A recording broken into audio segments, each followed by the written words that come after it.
Cocaine in my nose, there got rose in my cup though. Started climbing my pole, she got me locked in on cup though. Cocaine in my nose, there got rose in my cup though. Started climbing my pole, she got me locked in on cup though.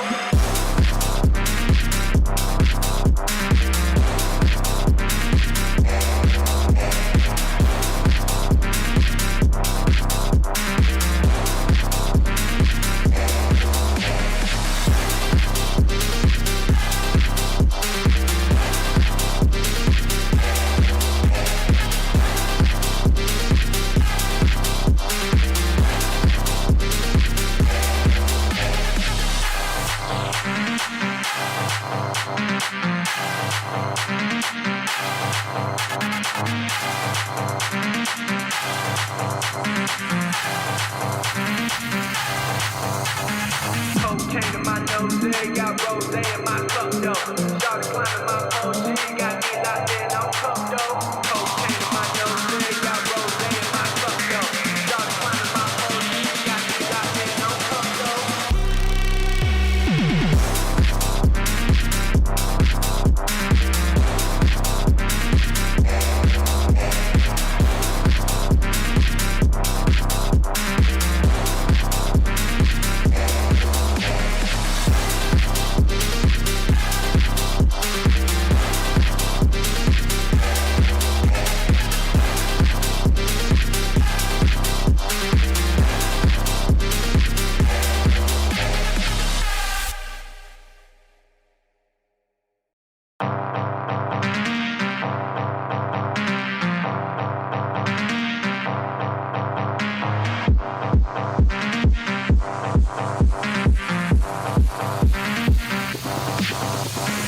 Cocaine in my nose, there got rose in my cup though. Started climbing my pole, she got me locked in on cup though. Cocaine in my nose, there got rose in my cup though. Started climbing my pole, she got me locked in on cup though.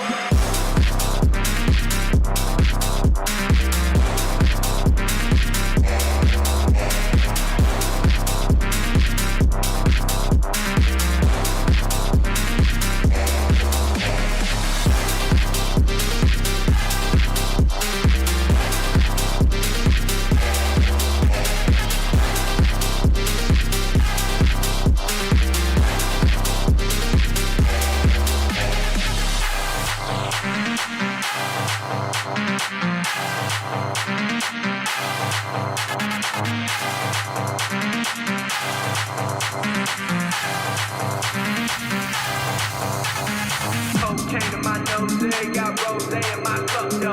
Started climbing my pole, she got me locked in on cup though. Cocaine in my nose, there got rose in my cup though. Started climbing my pole, she got me locked in on cup though.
Well, good evening, everybody. It's a pleasure to be back. George Morgan here at your service. It's PSGL, it's Wednesday night, it's Spain tonight as well. Lots on the table, lots of battling. The title contest is still alive and kicking. And Jack, it's only taken us 10 rounds. We're on the 11th. It's all to play for.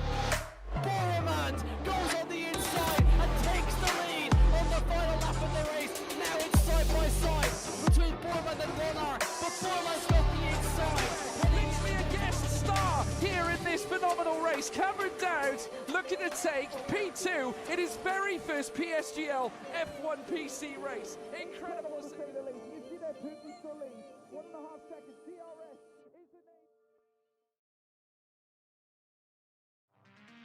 Good evening, everybody, and a very warm welcome to the very first PSGL PSF1 stream for 2024. Happy New Year, everybody, as we make our way to the Circuit de Barcelona, Catalonia, for the Spanish Grand Prix, the first ever race that we hosted on F1 23 with a brand new game cycle. So the drivers should be fully aware of what to expect around here, and we closely have an idea of who we think is going to do well here too. My name is Jess Ball, and joining me once again is James Head. James, how are you doing, and Happy New Year? Happy New Year, Jess. Yes, Feliz Navidad to everyone and all of that jazz. Hola to everyone on the stream as well. Hope you're all doing well. It is a brand new year. We have still got the same old drivers, though, on PSF1. It should be a very interesting night. And with 7 drivers separated by 13 points going into the final 4 rounds of the season, everything is to play for. Yes, everything is to play for in this championship. And looking at the drivers' standings, it paints a really interesting picture. Cameron Dowd took the last 2 victories in Monza and in Singapore, which was really, really great to see from him. And he's a really, really young star in the making. I wonder how well he's going to do around there. But the driver to talk about here is Aurelian. Aurelian has been the most consistent driver at pretty much all the drivers on this grid. The only time he's finished outside the top 5 was in Las Vegas, where he had a little bit of an incident towards the end. Apart from that, he's got a 3rd, a 5th, a 4th, a 4th, a 5th, and a 5th. And with the social race that we did at the beginning of the game cycle, he won this race around Spain. So you can probably guess who my pick is for the win here tonight. I wonder who it could be. It could be a certain Frenchman currently leading the standings in terms of the championship. Yes.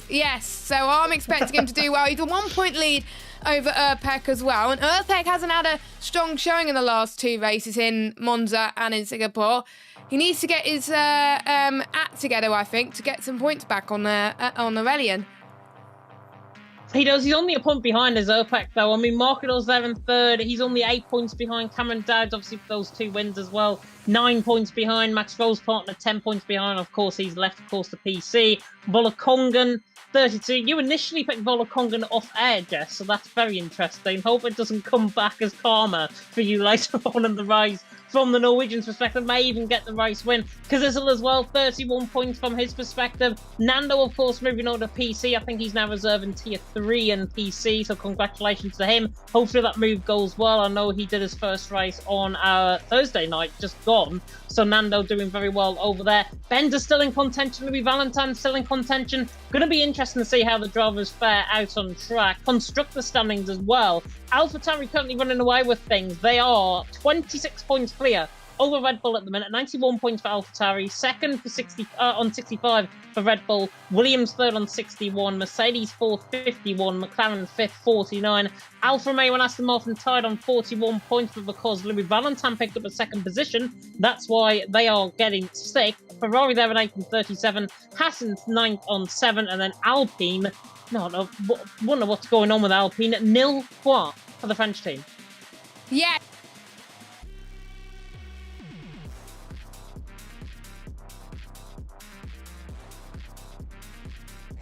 Him in the Alpine tonight as well, so we'll see change that and for them to get some decent points, because they haven't got any so far this season. But without further ado, let's head to the track then with 19 drivers. We was going to have Montbrat returning to race again tonight in the Ferrari, but unfortunately he can't make it. But we got all pretty much 18 drivers, apart from Urpek, who's after the session, out on circuit. It is looking quite dark, So I'm probably thinking, could we see some rain towards the end of the session, James? But yeah, could potentially so. It's a bit like F2 at the minute, where it's very overcast and cloudy. Marquinhos is the first out on track, however. He's coming through the left-hander of turn number 2. He picked up a second position last time out around here in season 33 in F1, so he's looking to try and provide a very good result there on track. Now coming in towards turn 4, Urpek back in the session, 21-4 for Marquinhos in that first sector. Let's find a ball with the Aston Martin coming down in towards Sayat corner at turn number 5. Most of these corner names, by the way, around this track are sponsorships, so we do not want to bring you sponsorships on the stream, apart from GT Mega, where you can get 5% off, as Marquinhos comes up the hill in towards the right-hander of turn number 9. Flat out on this game now, through turn number 9, and then in toward the left-hander of turn number 10. And this change layer in the final sector, 49.8 in the middle sector, is not too shabby at all from the man of OP as he comes up the hill in towards Bank Sabadell at turn number 12, and then in towards the final 2 corners at turns 13 and 14. This has looked a pretty shrewd lap for Marquinhos, I've got to be honest. He's now come through in towards New Holland corner at turn 14, through the final corner on the run to the line with Marquinhos, and a 110.6 to start off the night is not a bad banker lap at all. Yeah, but I know we can find a bit more time in that as Gilgo comes across the line into P2 as well. Great to see him racing here today as well, as we've got, I think, Yossi as well. He is a name who I'm expecting to do well here too. In the social race that we were talking about, Aurelian was winning that one, and Yossi came home in second place, and he was a name that I haven't heard of much before, and he was in the lower divisions, and I was thinking, right, could he do well in future divisions in PSF1? Well, at the moment, he's currently sitting in second, but Wiener's like, nope, I'm getting that second place. So he goes up there. So I think he's going to be a name to watch out for as well. Volakongan, one of my picks for the win, comes across the line in P2. Margados goes fastest as well, up into P1. Tom heading towards turn number 10. I love this part of the track. I like it that it's changed because it could be provide more overtaking. Apparently he's purple out of the ones around him in sector 2. So I think he could find some time maybe to be in the top 10. And hopefully people haven't forgotten that it's fully straight heading towards the final few corners. Here he goes there through New Holland, which we can call, by the way. Up to the line, and it is fastest for the Mercedes. I was going to say it's Mercedes 1-2, but Marquinhos is not in a Mercedes this season. Definitely not. Yeah, Tom out on top. Marquinhos was in Mercedes, I think, the last time we covered it, season 34. Volakongan there in third. Bit of an issue going on, by the way. Show Off mentioned in the chat, as well as Urpek in Discord, there is a bug within the lobby. Urpek cannot take control of his car right now. So it might mean this qualifying session that we're watching right now, as Urpek's left the session, hopefully he can try and recover some of that, and it might be a bug. He might just have to restart his game once again, and then he can take control of his car. But for now, it's currently going. The session is currently going. I will monitor the Discord just in case we do get a restart or anything. But by judging by Tim and your own coming out there on their outlaps, it looks like they're going to go for second runs at least. Ryan asking Urpek in the chat, what do you mean, bug? Benza also saying, don't even join the lobby, or otherwise it's going to get messed up. But Urpek, in fact, has just sent a bit of a video clip, so I'll watch that now. Yeah, so we may have to have a bit of a... I'm seeing what's going on stream at the moment, and Urpek's car keeps going back and forward, and the lobby is really bugged. He's frozen. His video clip, I'm just watching this right now, and his car, he cannot take control of his car. This car is just stuck, as you can see on the stream. It's just stuck. It says he's on an outlap, but he's not. He's clearly in the pit lane. Yeah, which is very, very weird. So I wonder if we are going to get a lobby restart. It probably won't. It won't take long if we do that. But we are starting to see some laps anyway. Racing returned to the Spanish Grand Prix around about the 1950s. Circuit de Barcelona, Catalunya wasn't the first time we saw Spanish Grand Prix racing. And we went to the Circuit de Barcelona, Catalunya for the first time in 1991. There's obviously the likes of Aurelian have done well here in the past. Marquinhos finished second in season 33. Season 32 in the old layout was Valentina Labella took victory with Rowan and Taika Hardy in third. And Asermis Diana Otmir took the win on PS on season 22. My oh my, that was a little bit of a throwback at the moment. We've got a lobby restart. We just been confirmed by our league, well, our PSF1 coordinator. We have got a lobby restart. So you're gonna hear more of us, I'm afraid, for a little bit, because it's the car of Urpek as you can probably see, it's going to distract everyone else around them. So Ryan has decided to make the executive decision that we're having a lobby restart. And Tom, to be fair, I can totally understand why Tom is not happy. He's on pole position. He set a bank lap at 1:10.5 because Izzle's saying his screen is glitched as well. So it is not it's not one driver that it's affecting. It's affecting a couple of drivers. So I think the best thing to do is restart. And I know it's only for one driver, but it's better to take no risks whatsoever than take a risk and not restart the lobby. And then we have this throughout the entire session. And then the lobby gets messed up as we go in towards the race, and then we end up restarting in the race. So it's just taking all of that, I think, from that perspective. And I can understand why Tom is not happy about it, but I think in the fairness of things, a restart is probably the best thing to do. And it gets OPEC a chance, it gives all of these drivers a chance. They might not necessarily set the same lap time, but hopefully the drivers will just cope with a slight delay, and hopefully they'll be all happy come... hopefully, in about 10 minutes' time, when the qualifying will begin. Yes, and we do apologise about this, and I think we have learned as well, do not leave the lobby when qualifying starts, because it can cause huge amount of issues in terms of things happening like that. And I think that's what Urpec is, or it might be due to Urpec's internet as well. So it'll be interesting to see what's going to go on. Ryan's going to check the weather as well as what's going to be going on in the race. So we'll get a sneak preview of what to expect from the race. I think that's why they want to see the race weather before they all retire from the session. My hope is it's going to be dry. It looks like it is going to be dry for the race later on, so at least they know what the weather's going to be like for that as well. It is a shame that it's going to have a little bit of a reset. It does have that mind of a driver that you get that mindset of saying, right, qualifying started, and then when you get that restart, it just throws you off a little bit sometimes. Those apologies, by the way, if you saw my camera lag out, by the way. I lagged out slightly. Hopefully it's all okay right now. I was just stuck for about 30 seconds on me looking at my TV screen. But yeah, it is going to be dry. Ryan's going to set up a new session. I think we're going to get a new lobby altogether, which I think is the fairest thing to do. So I'm going to leave this session that we're in as well, and then get underway. But hopefully everything is going to be fine in terms of the lobby. Hopefully everything gets underway very soon. You were mentioning there as well, Jess, about our former winners of the race.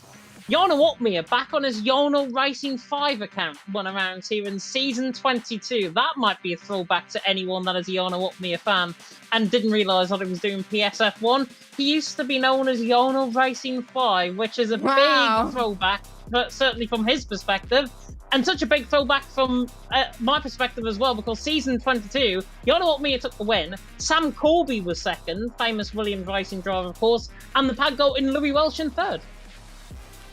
Yes, indeed. And he still races at PSGL, Louis Welsh as well. I believe he's in F2, if I'm not too mistaken, racing there as well. Sam Corby, I don't know what he does at the moment, but I hope he's doing well at the moment. Gil obviously won in Season 26 when he won his first ever F1 title. It might have been his second, I can't remember.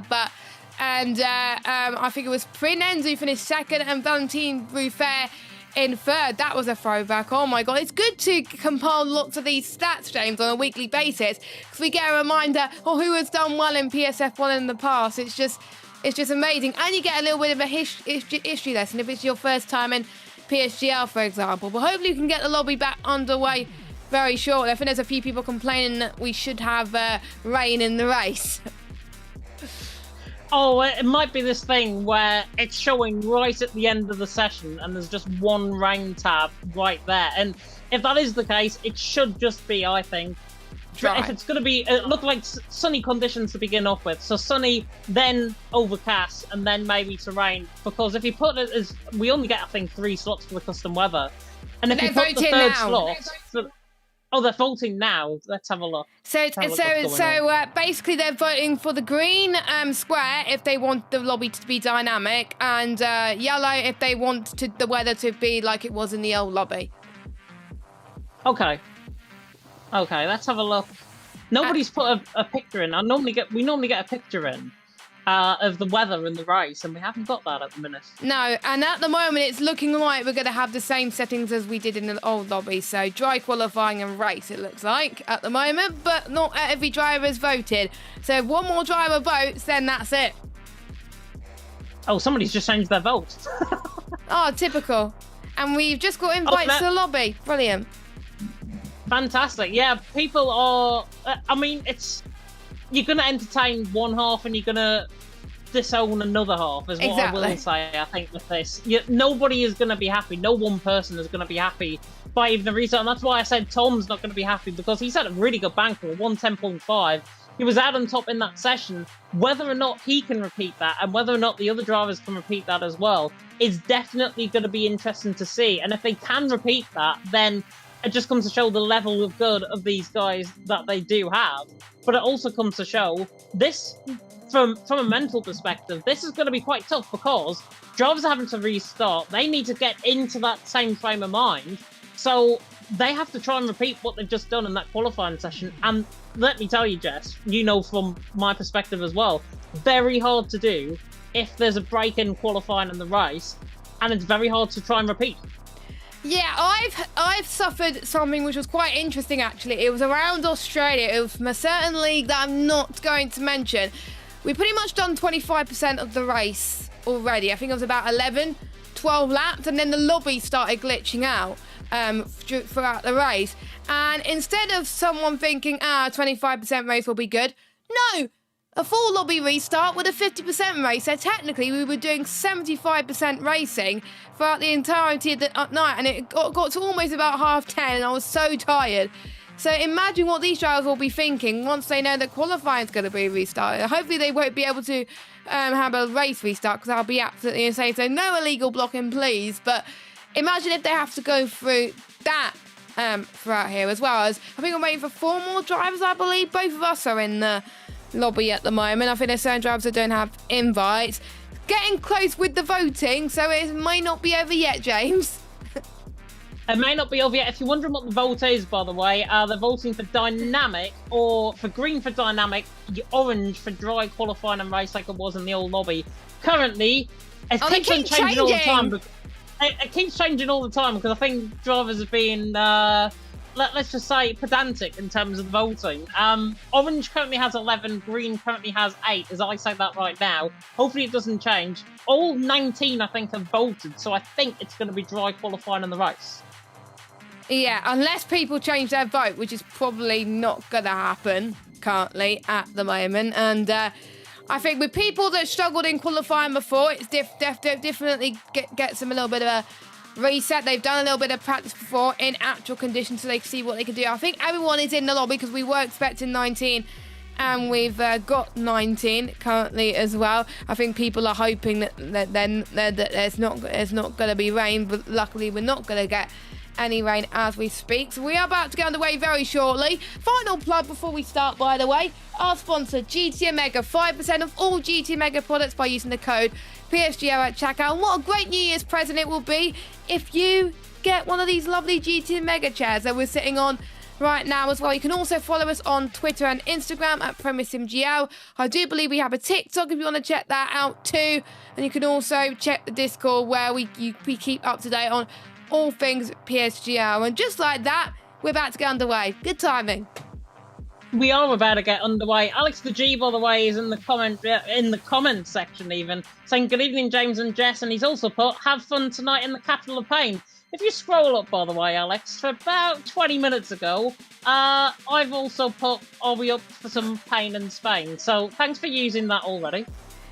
Yes, I'm going to read what Ryan has said to the drivers in chat, so you get a bit of an update as well. So weather settings for a new race lobby will be based on the original race conditions using custom weather settings. If qualifying is restarted, dynamic weather will be used. And you can't... That's fair enough. So you can't overrule that. I think those are the PSGL rules. So they put it to a vote, but it turns out in the rule book, if it was a full quali restart, it was back to dynamic. It makes sense, and I can confirm it is dynamic. So we could get rain, we could get not. Just watch the complaints to see if we do get rain.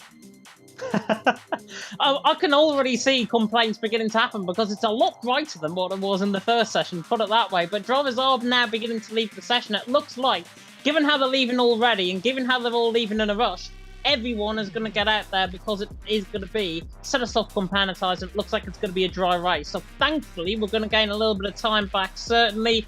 Alex the G is saying he's got to continue the theme with that as well, but the drivers are just beginning to filter out on track very shortly indeed. They're in a right rush to get on with this qualifying session, let me tell you.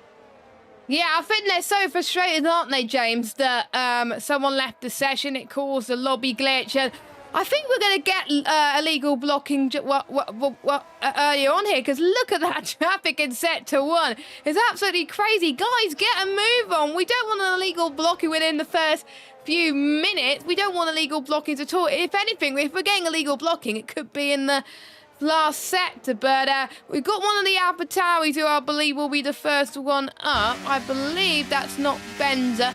That is the last time race winner, Cameron Downs, James. Yeah, two-time race winner, in fact, Cameron Dowds, from the last two rounds of the championship, of course, in Monza and indeed in Singapore. And I think I likened him last week to the hottest growing talent on console right now. And he definitely is. Cameron Dowds is probably one of our brightest shining lights I think we've got on PlayStation. And he's only 14, guys. He's only 14, and he's produced two fantastic performances throughout the season. He's been consistent, and he joined a little bit late, but Cameron Dowds now is going to start us on this lap. We'll run you through this lap, actually, on the run down in towards turn number 1, and we'll see what Flying Scotsman 2.0 can do on the run down in towards the right-handed turn number 1. It's about a 500-metre run down in towards turn number 1 from the start-finish line. It's now come through the left-hander 2, then in towards the right-hander of turn number 3. Already, by the way, the track is going to be different in terms of the tyres and in terms of the quickness of the times. A 21.3 is already a 10th up on the best first sector of Tom in the first session. So Cameron Dowds looking good so far as he comes down in towards turn number 5, then in towards the left-hander turn number 7. We've got yellow flags in sector 3. Ignore that for now. Cameron Dowds might come up for a little bit of traffic if he's not careful and if they don't get a move on. Cameron Dowds now coming through the right-hander turn number 9 is looking very, very consistent on this lap. Now coming into the left-hander of turn number 10, and it's a 49.7, already quicker than what we saw in the first session. Now coming up the hill in towards Banks Abadell at turn number 12. McLaren getting out of the way. Kazizel on the left-hand side. Now on the right-hand side is an Alfa Romeo to get that's Keki on an outlap with Cameron Dowds.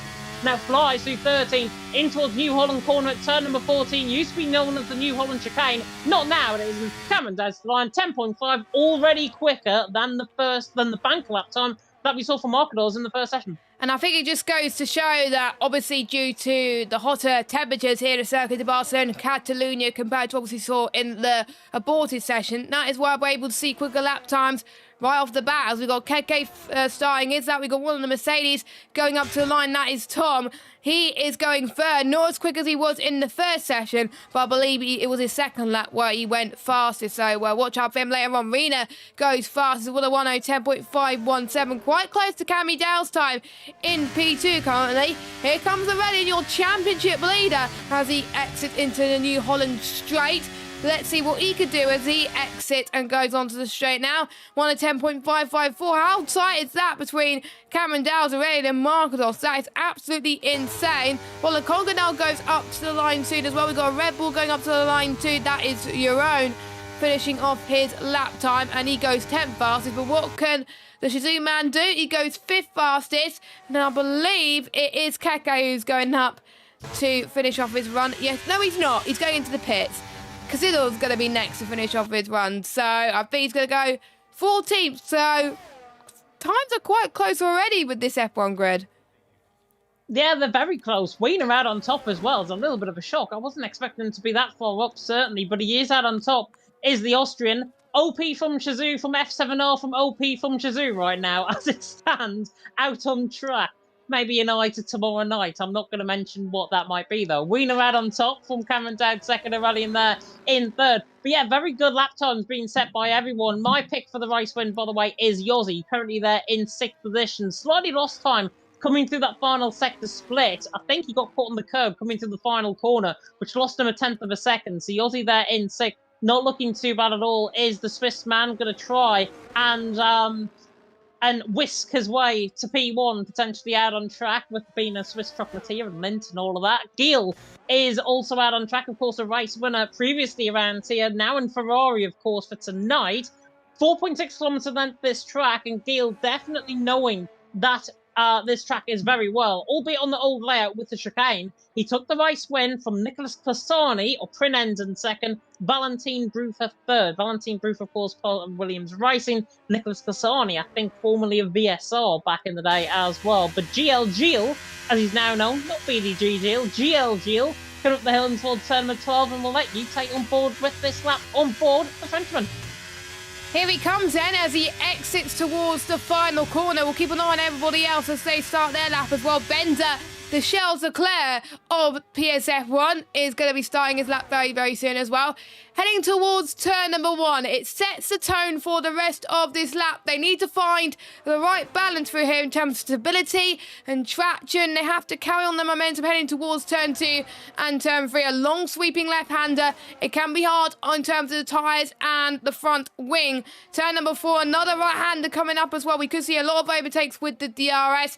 They need to brake hard through into towards turn 6. You're past the kick through 5 and then up the hill heading towards turn number 7 and 8. I don't know why they call turn 8 in that kink, because I don't call kinks corners, as we already got our first illegal blocking early on in the session, which is unexpected, really, not gonna lie. But Gil exits turn number 10 now. Is a 49.8 for him in the middle sector, so I think he's going to find a little bit more time through there if he wants to improve compared to Wiener and Cameron Dowes, as he now passes the old chicane and into the new layout once more into New Holland. And I think it's not going to be the fastest, but you never know, Gil can prove me wrong. And he goes 7th fastest, a few tenths shy of Wiener in first. Yeah, he was down in that middle sector. He lost about a tenth, I think, in that middle sector. He was looking very good, though, on that lap. Yossi, by the way, I was just checking on board with him. He's got 2 5-second penalties now, so we're definitely going to get a restart. Yossi, F7R, especially with Urpec, hasn't had the fairest run of things so far. Yossi certainly hasn't had the fairest run of things in this session either, but it is very close out on track. Next up, I think, to start up a lap, I think, is Marcados, as well as Bender, who I think is furthest on a lap right now. He's coming in for the right-hander at turn number 3. Bender's first sector, in comparison, is a 21.403, so he is 5 thousandths of a second off GL Gil's fastest first sector through that first sector. So Bender very, very close so far in terms of this lap. A Wiener out on top, Cameron Dowd second, a rally and then the Marcados fourth, Volokongan fifth, then Yossi, Gil, Radadal, Tim, Tom at the top 10. Tim and Tom will be fun on the 5th row of the grid, to be honest. Marlon, Yaron, Ryan, Stefano, and Kazizel top 15, then Urpec, Stefano, Bender, Keki, the 19 drivers that you've got. Bender in the middle sector, on par with GL Gil in that middle sector, 4.5 tenths up. This is looking like a cracking lap from the OP man. Yes, I think Gil lost time in the first and final sector, but he gained it back in the middle. But Bender is a more consistent per lap, and we'll see then, can he get another pole position this season? And he goes up to the line now, 8. So I think he struggled, I think, in the same vein as what we saw Gil do earlier on. And we were looking at some stats before the stream started, provided by Keke with his little software, and it was very interesting to see the qualifying stats. He never qualified outside the front 2 rows of the grid, does Bender, so far this season, which goes to show his consistency. Cameron Dowsey's average qualifying position, 5.3. Same with Marcados as well, so they're keeping up their form now as well. There's lots of other stats we're going to go through, but we won't go through those until it's relevant. So right now we'll go through qualifying, and as it stands, where's Wiener on the consistent qualifying list? His average qualifying position, James, by the way, is 11.8. And he's currently outperforming that by, 10 positions right now? He's Exactly. at the top of this session. Doing a fantastic job, but Wiener is quite strong around this track. He has done well around here in other team events, and I know that for a fact because I've commentated on a couple of them. Somebody's lost their front wing coming in the pit lane as well. I think that might have been Ryder Dow? Tom. As Cameron Dowd goes quickest out of everyone. Cameron Dowd's coming out of, kind of nowhere, out on top, but It was Ryder Dow because I saw his car with the yellow flag into the entry of the pit lane. So it was. That's a shame for Rotterdam.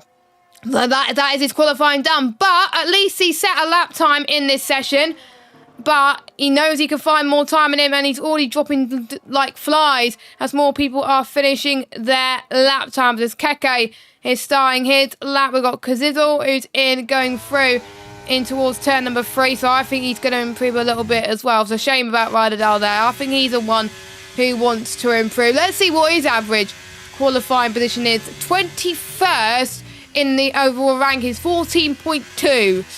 So, yeah, not looking good for him currently. I think he's very, very unlucky with what happened to him. I think the driver's got to keep an eye on that bump, which sometimes occurs in the pit lane entry exit. I don't think it's... They keep saying it's fixed, but I don't think it's being fixed, but I'm not entirely sure. But it's annoying that there is a little bit of a bump. The drivers have just obviously got to keep an eye on that as the session continues. Keke, though, what can he do in the middle sector? It's going to be a 52... Yeah, he is down, so I think he's backed off, and he's probably going to the pits, James. Another man with a K, though, Kazizel, is on a lap. Coming through the final couple of corners. He's 10th and a half up through that middle sector. Now, runs wide. Completely through the final corner. That's an invalid lap. And he was down anyways. He wouldn't have improved on that lap time. A 10.9 from Kazizel. And it's not often we see Kazizel, who is a previous race winner around here. Not around here, but previous race winner, of course, this season in PSF1. 19th position. Urpecker was running a race this season. 18th position. Not often you see two very talented drivers right down at the bottom end of the field. Comes to show drivers are up against it in terms of this qualifying session, and they need to get some good lap times on the board. Speaking of good lap times on the board, Markados is purple out of everyone in the first sector. Second, of course, around here in season 33. 2 seasons ago now on the old F122 game, Markados is looking good as he now comes up the hill through turn number 8, but invalidates because he runs so far wide coming out of turn 7. I think it's not the first time we saw someone invalidate through there. There are a lot of invalidations tonight, which I'm very surprised actually, because you would expect less people to get penalties around here. So that might translate to what we're going to see in the race. I did ask, by the way, in the Discord chat on what the weather's going to be like in the race. Well, believe it or not, it's going to be dry for the entirety of the session. So what most people wanted, most people are going to get. Yeah, which I think is going to put everyone on an even playing field, which is going to be really good. And it again comes to show how everyone is so close in terms of the lap times. Gilles, by the way, went 4th. Good lap time from him in the Ferrari. Aurelian as well, looking quite strong through this lap so far. Tom there retiring out on track, and that's actually just ahead of him on the right-hand side. Coming through turn number 8 is where Aurelian lost the car. It was where Tom, lost the car right in front of Aurelian coming through that part of the lap. The Frenchman now into the middle sector, 49.8, one of the fastest middle sectors we've seen, but he's so out of touch coming through turn number 10, oversteering completely. That's going to set his lap back. He's getting a little bit of blocking there from the Alpine on the left-hand side through Bank Sabadell, but Aurelian is done. He knows that. I know that. He's into the pit lane. He's going to be staying there for the next minute and a half until he comes out the pit lane for his final run. I think we got the two Alpines on their outlaps. We got Vola Kongan, who's headed towards the turn of 12 and 13. Right-hander coming up as well. We got Rena as well, who's improving on his lap time. Oh, that was he's almost got blocked, I think, by the AlphaTauri, or was it the other way around? As Vola Kongan, he does not improve at all. I think he was 1,000 shy of improving, so that's not good for him. Rena goes up to the line. I don't think he's going to improve. He does improve, but not enough to get close to Tim, unfortunately, but only by 8,000, which is minuscule. Just look at that top 3, and even Ryan goes up there into P4. That's a name that I wasn't expecting to see up there in terms of qualifying position. Where is he in the rankings? An average qualifying position 12.6.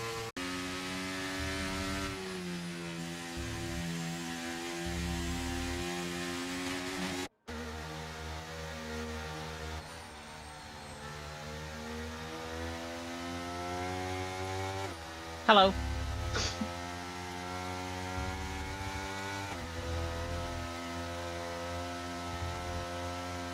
We are back, by the way. Yes, we are. We are back. Good evening, everyone. Welcome back. Hope you're all doing well. Yeah, Jess's OBS decided to crash and burn and whatever happened there. Luckily, we are getting a restart, though, so at least we are getting that. At least you get to hear our voices. But out on top, my man, Yossi, out on top. I predicted that, and so far, so good. in terms of my predictions so far. A rally now on top, rally in second, Cameron Dowd's third, Tim in fourth, Marcos in fifth, Wiener there in sixth. You missed, by the way, the closest qualifying session of the season so far. I couldn't see much of it because I was busy signing on YouTube, just in case, but promise me, 300ths of a second separating the top six, very close indeed. GLGL in seventh with Ryan and eighth, 1,000th of a second separating them, with Benza in ninth and Marlon rounding off the top 10. Then it's Urpek in 11th, did improve his lap time in the end. Volokong in 12th, Stefano 13th, Teki 14th, Rodadal 15th, Stefano there in 16th, the OP man, of course, of Stefano. Tom 17th in the end, Yerona 18th, and Kazizel rounding off the top 19. Not often you see, by the way, in Spain. As I said to Marlon earlier on, 1,000th of a second will separate the drivers in qualifying. That's exactly what happened, and James has got a prediction right so far. Yeah, I was close, James, because I said Aurelian for the win, and he's got P2 in qualifying, so I was very, very close.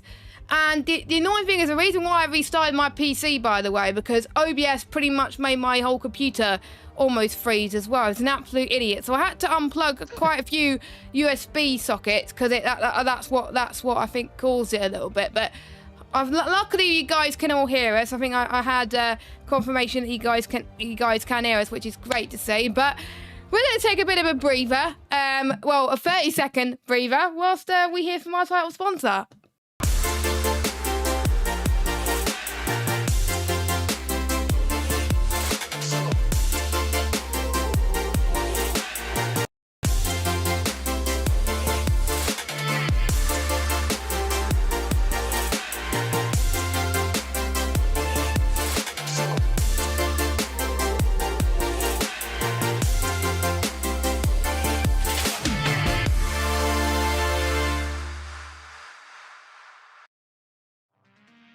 Welcome back to PSF1, and we've seen one of the most closest qualifying sessions ever.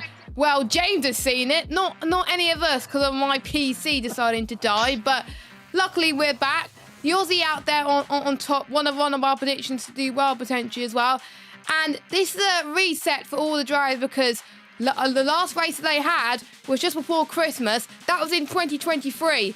Now in 2024, a brand new year, not a brand new season. Then we got 4 more rounds to go until the end of the season. Chance for people to improve on their performances, and we could see people that you may not expect to do well climb up there and go up near the top. And don't forget, it was the opening round of the season in season 33, and it was the first race that they did on F1 23 in the social races, so they should be aware of what to expect around here. But not surprised about the top 2, really. Those were the ones who did well in the social race when we were here, when both of us were actually commentating. Yeah, both of us were actually commentating on that race. Aurelian, of course, took the win that day. Nando, Joe Van Bussel, to my mind, were third and fourth as well.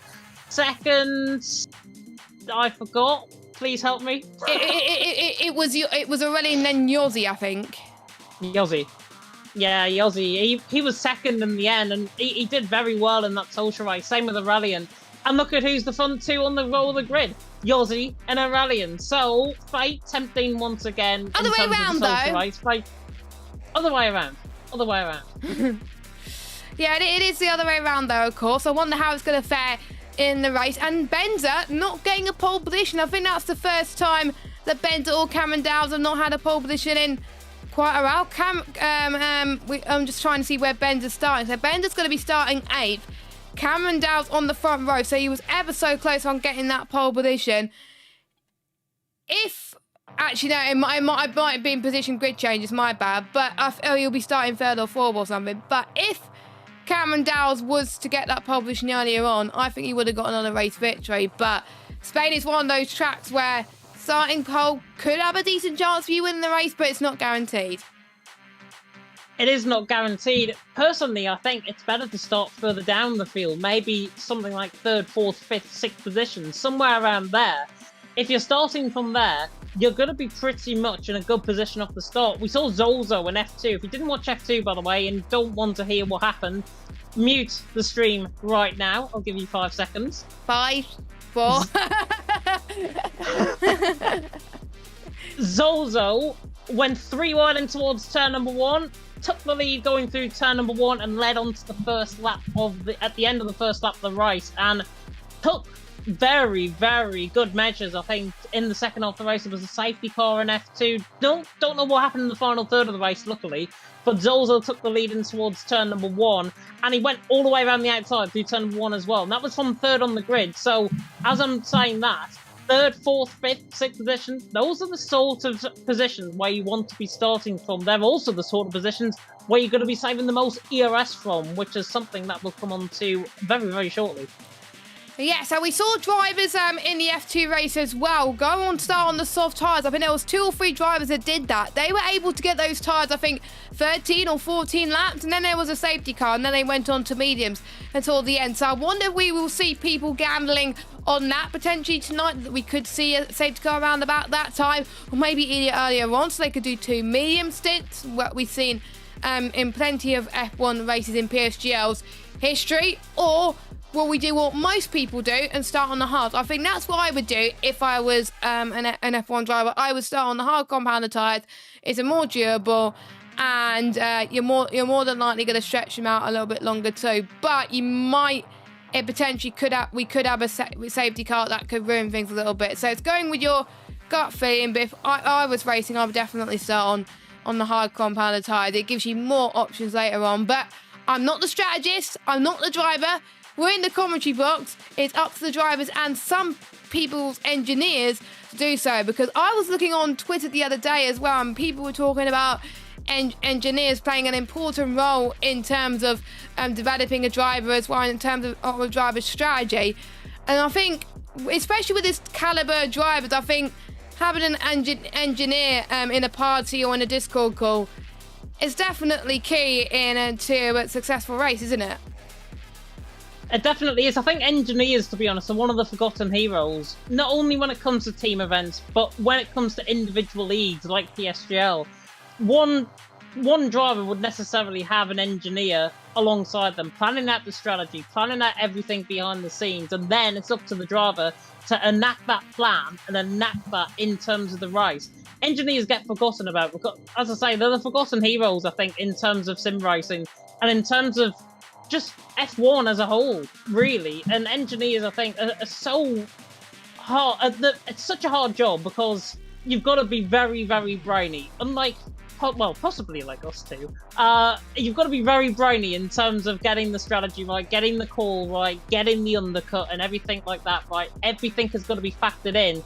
And the engineer does a fantastic job. Every team normally has 1, 2, 3, 4, 5 engineers on their team just to try and get the strategy right. And in terms of team events, obviously there's one coming up tomorrow, which is going to be very important in terms of an engineering standpoint, because that is all based on qualifiers. However, this, of course, in PSGL, all up to the driver. The driver can do one half, engineer does the other half, and it's the engineer and those guys behind the scenes that enact the plan for the driver. And we are about to see over 33 laps, Jess, these plans of the drivers come into action. Yeah, exactly. They will have a few minutes extra so they can, apply their setups and make sure they get their strategy correct, as it were. And Tiger Hardy saying in the chat, good evening, Jess and James. Good evening to you too as well. Good to see you in the chat as well. We want you to tell us your predictions. Who do you think is going to win this one? I'm still holding my hopes that my prediction is correct with Aurelian. I'm backing out on that Volokongren prediction. I don't think that's going to happen now. But yeah, I think Aurelian's going to win this one. I think you're going to still go with Yossi. But Jensen's going Cameron for the W.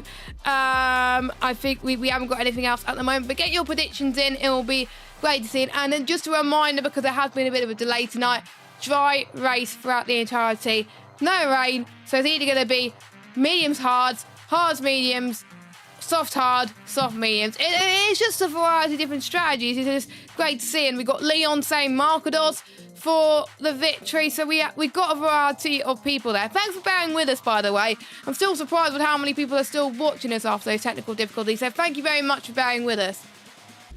Yeah, Ryan, by the way, mentioned in Discord, we're going at 51, so we've got 2 minutes until the race starts. But I'm having a spy into the Red Bull garage right now, just on the left-hand side.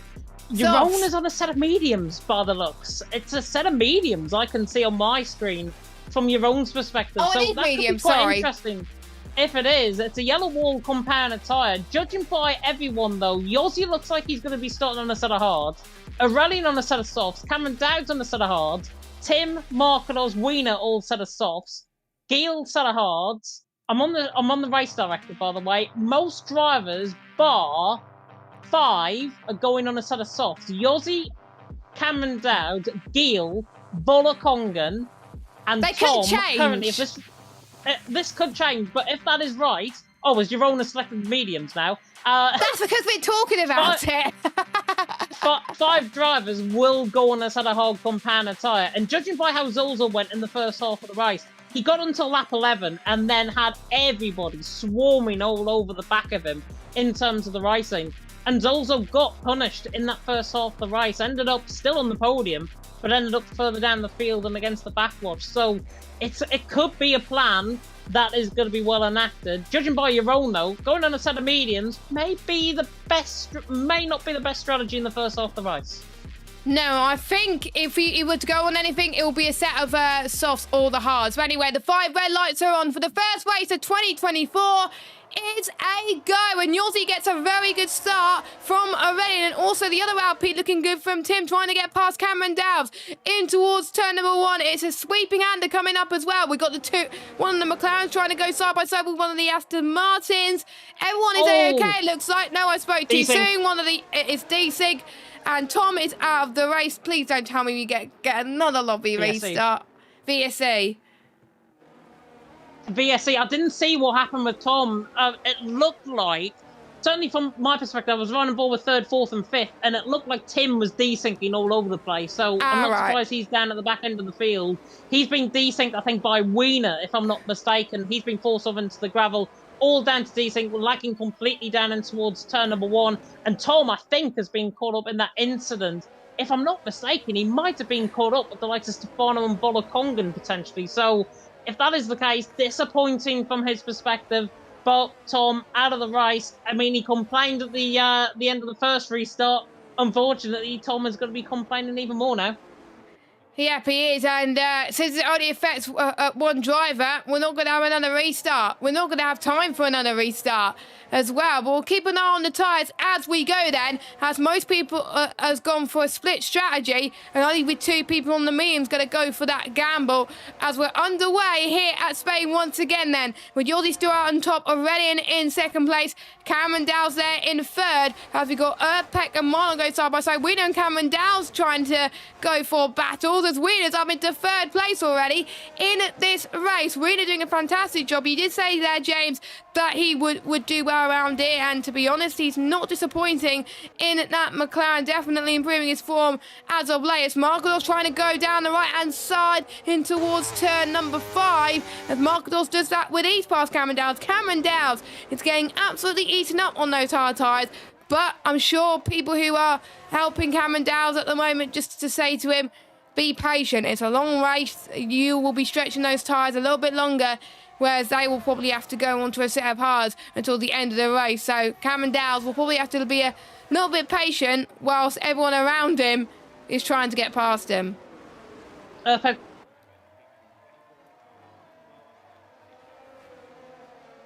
Here, of course, Marlon trying to go right around the outside of Bank Sabadell at turn number 12. If he pulls this off, I'm going to give him a chocolate cookie right until the outside of 13, right around the outside of 14. He's going to chocolate cookie from me. Absolute cojones for Marlon. Gets the move done.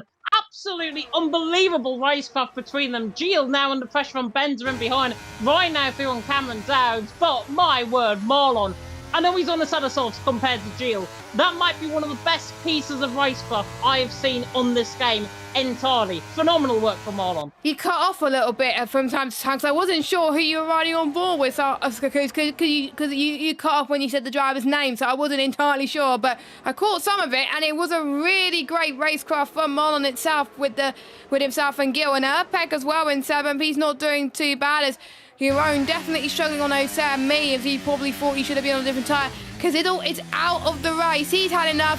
He's retired in the pit lane, so that is his race done.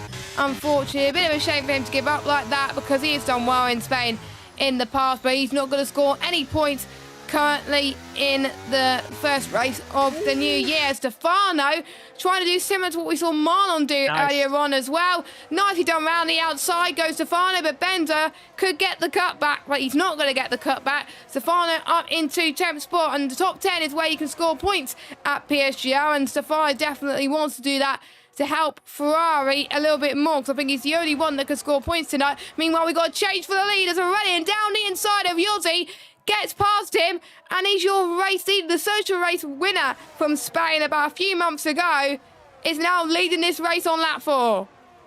He is indeed, and yeah, Yossi now just has to sit and settle and in behind Aurelian. Aurelian at the minute 48% of ERS, Yossi 56% of ERS, Wiener on 43. So Yossi's actually got a little bit more ERS right now than Aurelian in the lead of this race. Getting the gap out as well. Wiener trying to gap out Marcos. Ryan there in 5th, Cameron Dowds there in 6th. So there could be a split already happening between the front 3 and Marcos and Ryan in behind. But it's going to be interesting to see how Marcos will get on and if he can respond. He's a 10th off being out of DRS. So he's got to be on terms of that battery. Got to be in the fight coming through Bank Sabadell at turn number 12, and it looks like he's going to remain within DRS range as Jeroen and Keke are side by side coming through the banking now at turn number 12 at Bank Sabadell. Red Bull trying to hang it around the outside and remain ahead of Keke. Keke to the inside line will remain and behind. Jeroen now into 13th position, nicely done. Yossi and Aurelian for the race lead once again. Swiss man overtakes the Frenchman.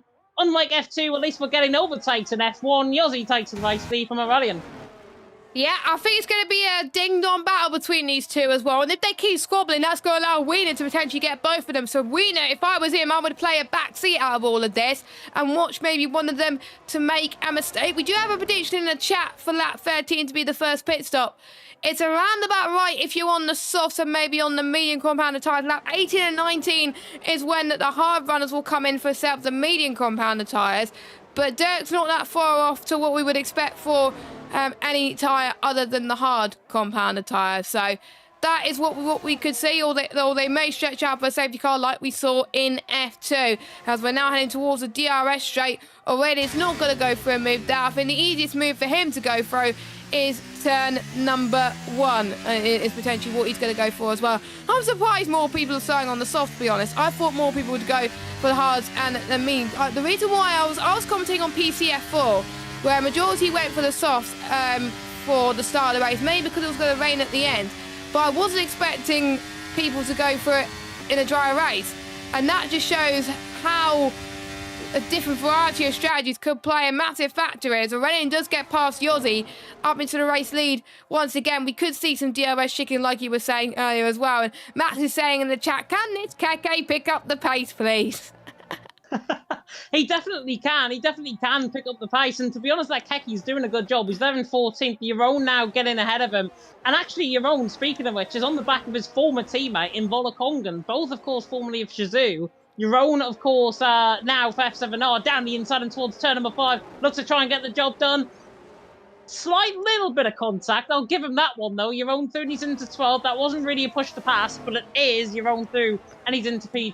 Volakongen there in 13th, doing a good job. Aurelian there on top from Yossi there in 2nd. Wiener there in 3rd. We could see, though, an age-old battle between Aurelian and Yossi. It's got all the hallmarks so far of being a very good race, but because they're battling so hard, Wiener now on the back of them, Markedo's on the back of them as well, and Gilles got the move done on Marlon, who I think was all out of shape coming through turn number 10 on the wide camera angle there. Gilles now through into 8th, Marlon there in 9th, now under pressure from the other Ferrari of Stefano. Marlon definitely under pressure now from Stefano. There goes Stefano down the straight, even before turn number 1. Marlon, I think, should just try and stick on in there if he can, but Stefano, I think, is going to be ahead going into the corner. Marlon backs out rightfully, and Stefano through and he's into 9th.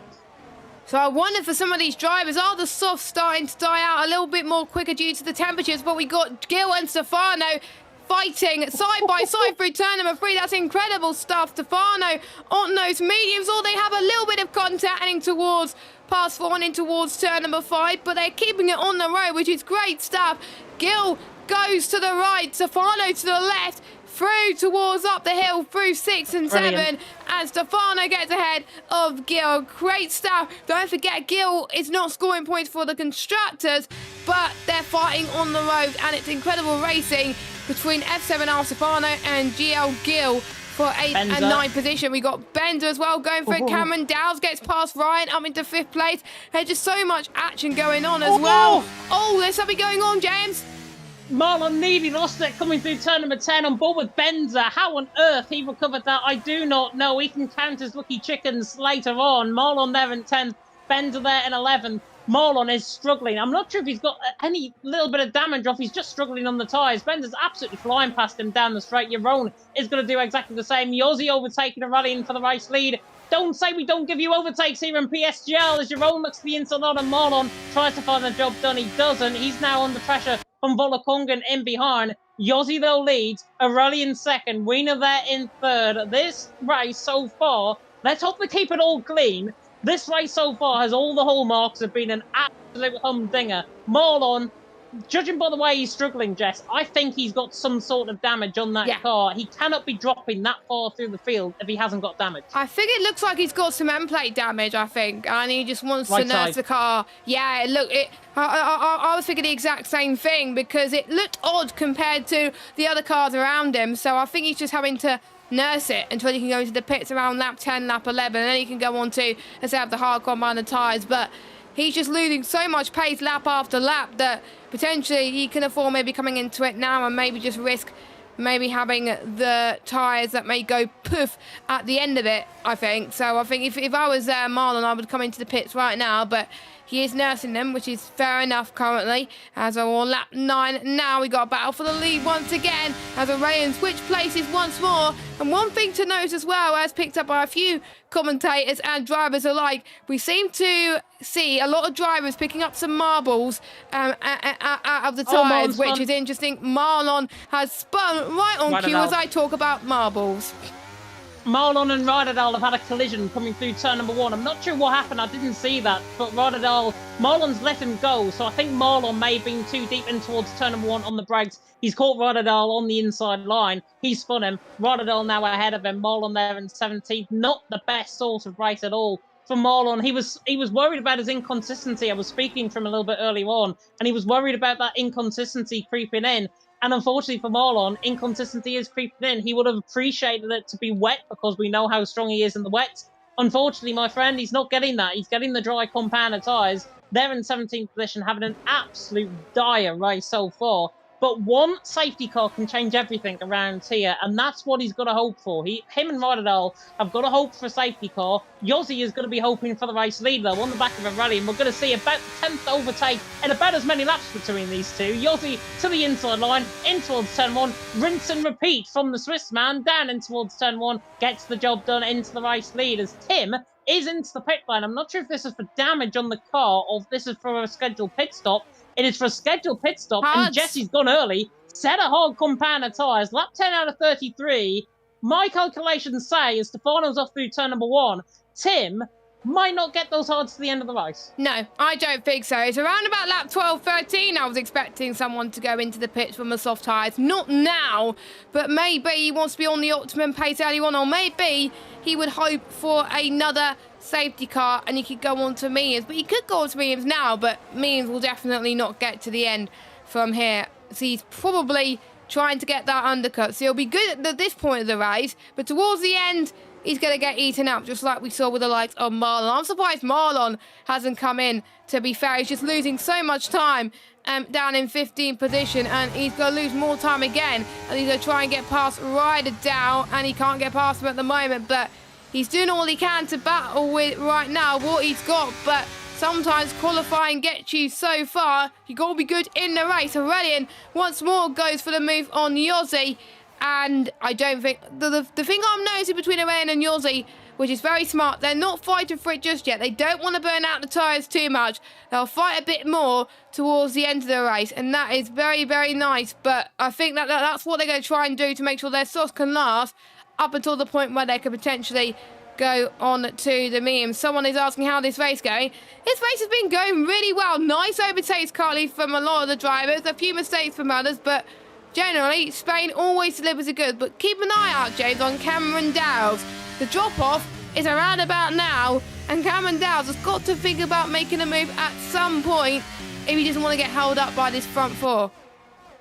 Bad thing is for Cameron Dowds, he's got the same ERS as Marquinhos, and he's got about 8% more than Wiener ahead of him. So Cameron Dowds, it's not filling me with the greatest of confidence right now in terms of those hard compound highs. Don't get me wrong, the set of hards are going to last him until around lap 18, lap 19, potentially, go on for a set of mediums, or he could just follow everyone else in and come for a set of mediums as soon as possible and then try that undercut. That's what Tim's trying to do on that set of hards. He's trying to get a massive undercut on terms of everyone. Here comes Yossi once again for the race lead. This time again, gentleman's agreement in towards turn number 1. Yossi retakes the race lead off of Aurelian.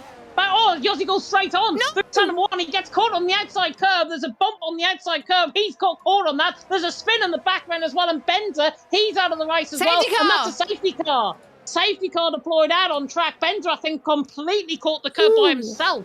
Coming through turn 1, him in the wall in the background.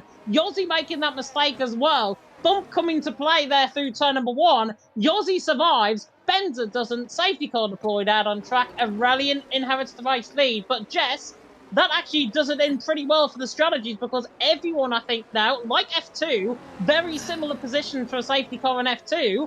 Everyone can probably go to the set of mediums to the end of the race from here. I think the only ones that are pretty much screwed at this point is Stefano and Jeroen. They started on a set of the medium compounded tyres and they have to go onto the hard. The softs won't get to the end from this point. So they're pretty much going to be on the hardest rubber out of anyone and they're going to be absolutely swamped. Everyone else, they can go onto a set of mediums and nurse them until the end of this race. Even Tim, who is in last place, could go on to another set of mediums because he's got another set of mediums left if he wants to.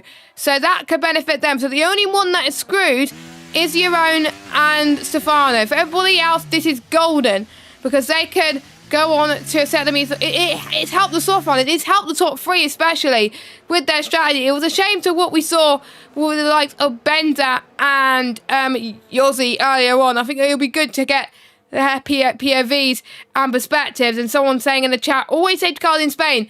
Yes, I agree with that. Every race I've commentated on around Spain, maybe apart from the social race, but that the safety cars was turned off then, I believe. But most races I've commentated around in Spain, including the ones at PSGL, they've always been safety car. So there we go. Marlon, by the way, very interestingly, is doing the Nuth around here, it seems. He's there in second, albeit Nuth was 47 seconds down in F2 a little bit later on when he went for a set of soft compounded tyres. Marlon's decided, you know what, may as well break it. I know there's going to be another safety car coming in this race. That's what he's hoping for.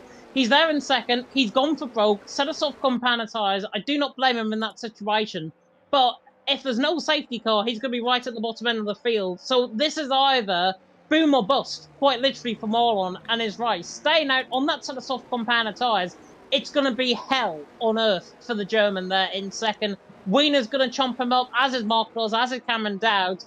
Marlon has to try and do something. Whether or not he decides to come in the pit lane is a different thing, but everyone behind him is on a fresh compound of tyre.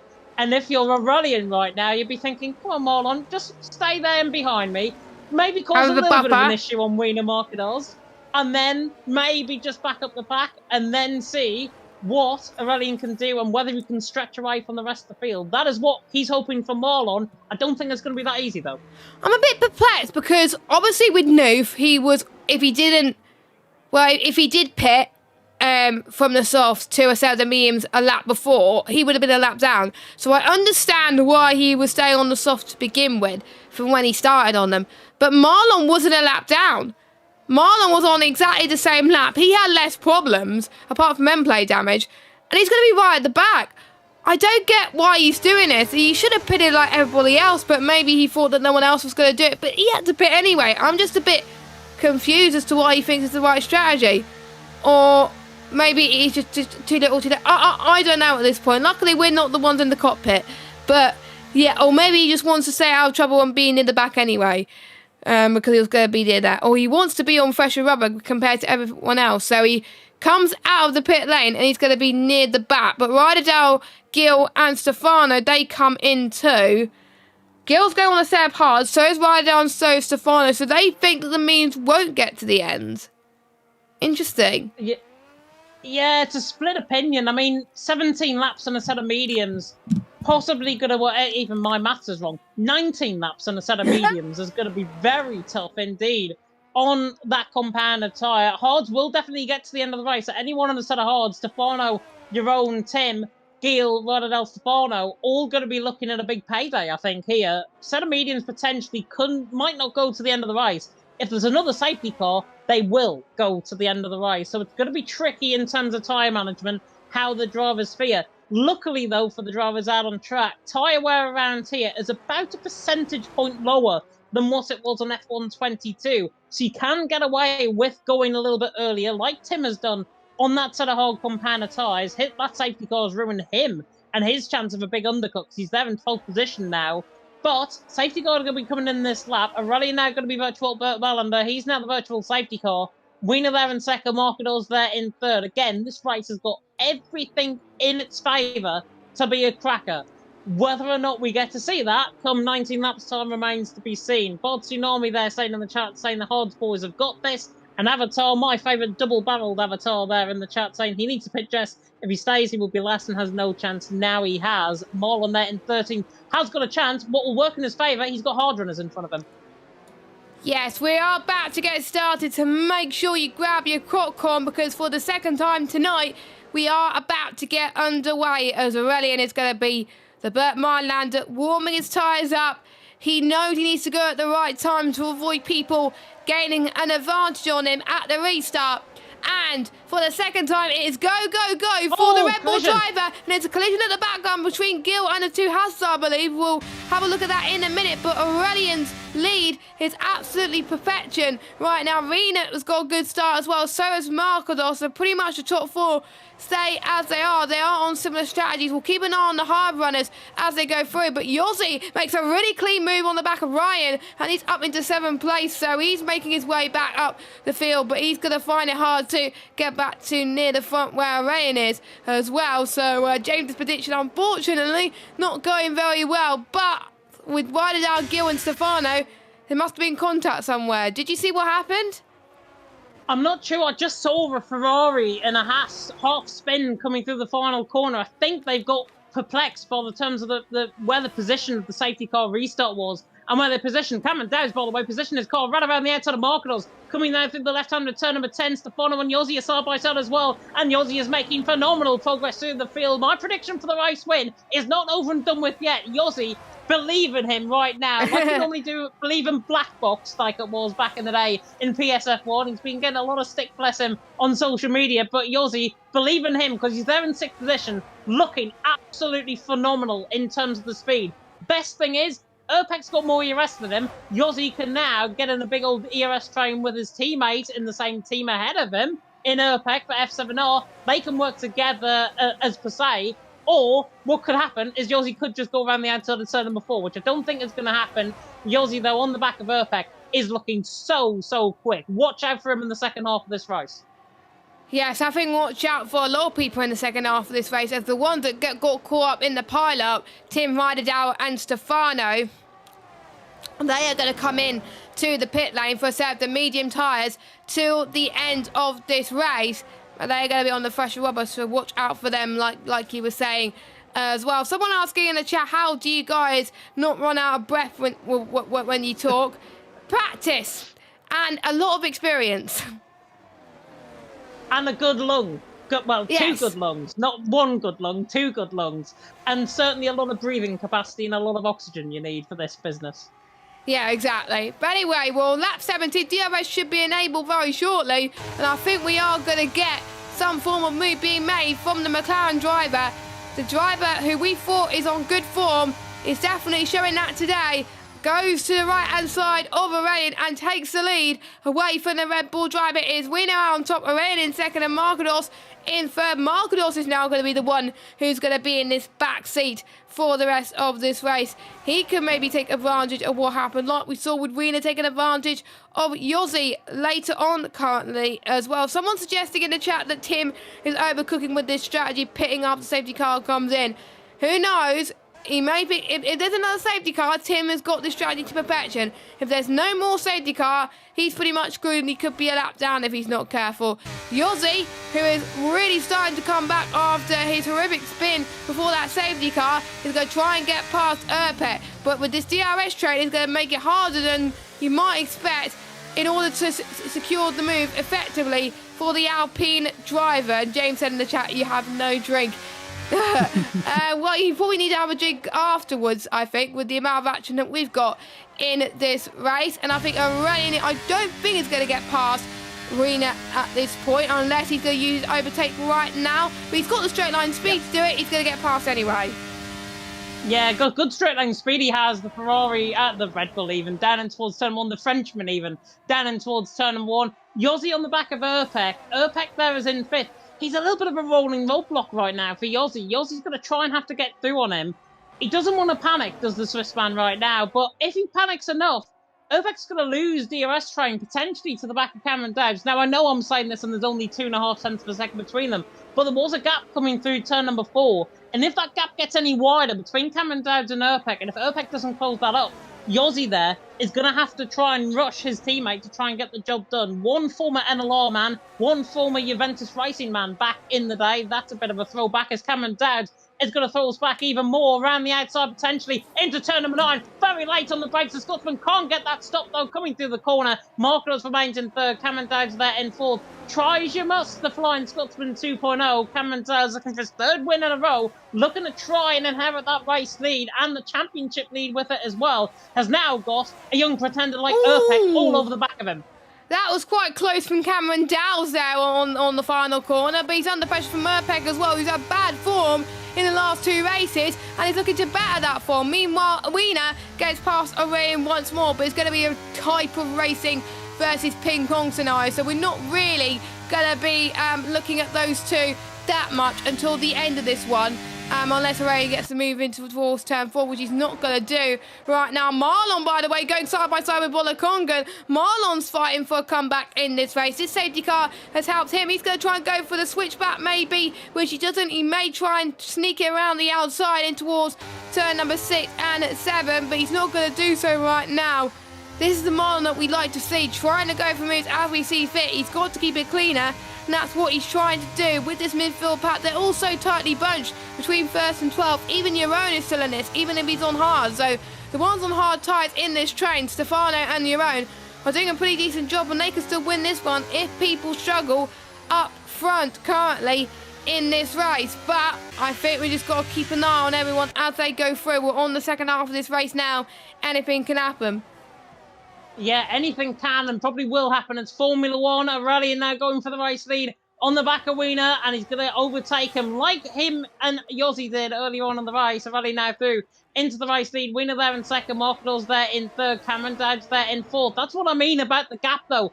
The gap there through turn number 1, 5.5 tenths. Cameron Dowds just begins to close that up, but he's got to close that up to an effect where he's got to really put Marcos under pressure. And for now, Cameron Dowds looks like he's almost struggling a little bit. And I never thought I'd be saying that with him being a 2-time winner this season and with him dominating in Singapore before Christmas. I wouldn't think Cameron Dowds would be struggling, but he just seems half a stride behind the front 3 right now. And obviously he'll fix that as the race goes on. But for me, he just seems half a stride behind everyone right now in front of him. Whether or not that is him just being patient and him just focusing into that mentality, or if it's something else in terms of that setup of the car. Cameron Dowds, for me, certainly, he just seems half a stride slower. It's not really noticeable to you as the naked eye and the viewers at home, but to me, he just seems a car behind. And again, look, Jess, coming through the final corner, Cameron Dowds, that gap there is getting wider and wider by the second. I think Cameron Dowds is struggling. Yeah, I think Cameron Dowds is... Oh, it's free wide heading towards turn number 1, and Aurelian has been caught off guard from the likes of Margados. Margados, what a move. He had to be patient. I told him that him being in 3rd place at the moment was a good move, and Aurelian's going to try and fight back to say, no, thank you, I'm getting that P2 back as he makes his way towards turn number 4, but no, he does not. Wiener has a very comfortable gap between himself and Aurelian. Incredible stuff from the Aston Martin driver. Cameron Dowds could look like he'd do the same thing, but Keke trying to get past Marlon up into 10th. Yeah, Keke is cooking right now. Marlon there in 11th. Yaron there in 12th. This race is beginning to explode into life finally, and we've still got 12 laps of this left. So buckle up, get your seatbelts fastened, This is going to be one wild and wacky ride here in PSF1 in Spain. Wiener leading the way, Marquez in second, and rallying there in third. Remember, 3 drivers have been on the podium in the past around here Yerona in Marlon. Spain. There's a big fight with Yerona Marlon, which I'm just seeing on the stream there. Yerona now thrown into 11th, Marlon there in 12th. He definitely seems to be struggling again on that set of medium compound of tyres. It might be minimal front wing damage on that car. Urpek there on the back of Cameron Dowd as well. We're going to see Marquez go for the race lead on the back of Wiener. He pulls alongside. I think he's going to pull behind, though, and it's the first actual opportunity of overtaking that we haven't seen taken and towards turn number 1. Marquez remains in behind Wiener. Wiener there, potentially in terms of his pace in the past, is a sitting duck. Marquez has been on the podium around here, as has Aurelian, as has Yossi. So those 3 are the ones to watch out for right now. The other driver on the grid, by the way, and the name escapes me without looking at my notes as to who it is, I think is... You might have to help me on this, Jess. As Vidal picks up the first 3-second penalty of the night. What do I need to help you on? Aurelian's picked up a podium around here, as has Marquez. We're missing one. I can't remember off the top of my head. Neither can I. I'm gonna have a look at my notes. Yeah, to be honest, I'm gonna have a look at my notes as well. Season 33, it was Max, Marquez, and Aurelian last season. Gil! Gil's the other one. Oh, Gil, of course. Oh my god, we even talked about it at the start of the stream, James, and we forgot. we're so concentrated on the action, we couldn't remember who won in season 26. Anyway, lap 23 of 33, Marquez goes for the race lead in towards turn number 1, and it was annoying that the camera angle was absolutely horrific, by the way, which is why I went on board with someone else. But Marquez could be on course to be winning in Spain. I was not predicting him to take the win here in PSGL tonight, but it's looking like he could be doing so. But we've still got 11 laps to go of this race. We still could have maybe even the top 5 or 6 win this race. It is all so tightly packed. Remember how qualifying was this close? I predict the race is going to be that close as well. Remember how I said as well Cameron Dowds was struggling all of a sudden? Well, he's not now. He's right on the back of Aurelian. All of this is now coming into his favour. Patience is a virtue. Patience is a virtue. That's what Cameron Dowds has learned in his racecraft. Better than him than me, to be honest. Because if I was in this situation right now, I'd be rushing to try and get those overtakes done. And if there's a 5-second penalty coming my way, then there's a 5-second penalty coming my way. That's why I don't really league race these days. As I used to do back in the day. But Marquez leading the way. Wiener in second already in there in third. Marquez is going to try and string out the field if he can. He's looking to try and go one better than what he did in season 33. Of course, he finished second in season 33 behind Max partner, who was there in the comment section a little bit early on. He might still be in there as well. Marquez though leading. Wiener second, Aurelian there in third. We've still got 9.5 laps to go roughly here in Spain. This race is building to a crescendo. This is building to the point of no return. And hopefully it does build to the point of no return in a good way, because the racing so far, yes, there's been bits of contact. Benza and Giel, by the way, was why Benza ended up out of the race. That was an instant down in towards turn number 1. And Giel there down in 13th. Benza already out of the race. Benza will be reporting that, I am sure. But this race is building very, very nicely indeed. For the likes of Tim, Rodadel, Stefano, and possibly Giel as well, they'll be wanting another safety car. These guys ahead, as Yossi looks the inside line on Urpek, will not be wanting another safety car. They'll be wanting to try and see this out to the race, to the finish. Yes, and I'm going to ask that question, whether we want safety cars. No, I don't want any more safety cars. As much as I like it to spice up the race, I think it could annoy the drivers at the point of their return. And there's people that may not have enough soft left as well, as we got Rena trying to get past Marquez for the race lead. But Marquez is planting his car all in the right places. Or maybe Rena is just waiting for lap 33 to try and get past with the DRS, but Marquez could have the DRS heading towards turn 10, so maybe Marquez is being very smart as well. It'll be interesting to hear your thoughts in the live chat about what is happening, but Marquez could be on course to be taking his first win in a while. I can't remember when was the last time he picked up a win in the PSGL PSF1. I'm trying to remember if he picked one up this season. Marquez... Season 33, I think. No, I'm sure he won last season. I swear he's won last season, Marquez. I'll need to double check that somewhere, but I'm sure Marcos has won at least one. But let's just say he hasn't won this season. He hasn't won in a long time, and wouldn't it be amazing if he could do that? Wiener hasn't won at all. Aurelian hasn't won this season. Cameron Dowles is looking to make it 3 from 3. Urpek is looking to make it another victory this season. Yossi's making to make his first victory as well in PSGL. Stefano is looking for a victory. Pretty much history could be made no matter who wins this race. And I think, I'm just looking at Wiener. He's not trying to go for the move. He's saving his ERS. We know that Stefano's going to go for the move, though, in towards turn number 1. He's been boxed in by Yossi in front as well. There's contact. That's contact. That's not what you want to do at this stage of the race. And Stefano's dropped back. Luckily, he didn't get any damage from that, or any severe damage. So he's able to keep going. Marlon, on the other hand, tries to get past Keke around the outside, which he does, up to 10th. Ryan gets past Jerome, but Marlon's going to go around the outside of the Red Bull driver, but he's getting caught up by Keke once again. And I think Marlon's going to stay in that position only just, but what a shame for the Ferrari man. Luckily, he's able to keep going. The two Ferraris just can't catch a break at the moment. They can't, and I think Stefano was honestly the one to blame in all of that.